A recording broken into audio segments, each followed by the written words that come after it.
Hello বন্ধুরা, আজ আমি তোমাদের কাছে নতুন একটা রেসিপি নিয়ে এসেছি। আজ আমি আপেলের চাটনি করে তোমাদেরকে দেখাবো। এই আপেলের চাটনি করতে দেখো আমার কি কি লাগছে, তোমাদেরকে দেখো দেখিয়ে দিচ্ছি। আপেলকে দেখো আমি ছোট ছোট এইভাবে কেটে নিয়েছি।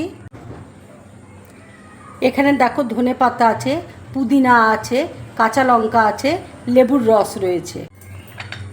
এবার দেখো মিক্সিতে আমি আপেল দিয়ে দিচ্ছি, কাঁচা লঙ্কা দিয়ে দিচ্ছি, পুদিনা দেখো দিয়ে দিচ্ছি, ধনে পাতা দেখো দিয়ে দিচ্ছি,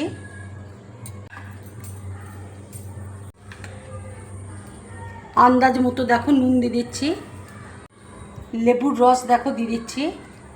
এবার দেখো আমি মিক্সিতে বেটে নেব।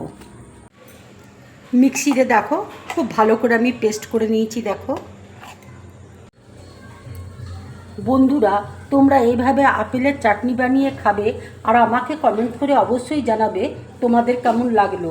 যদি আমার এই রেসিপিটা তোমাদের ভালো লাগে তাহলে লাইক করবে, শেয়ার করবে আর ড্রিম ব্লগ চ্যানেলটাকে সাবস্ক্রাইব করবে। তোমরা বেশি করে কমেন্টস করবে, তাহলে আমার খুব ভালো লাগবে। নমস্কার।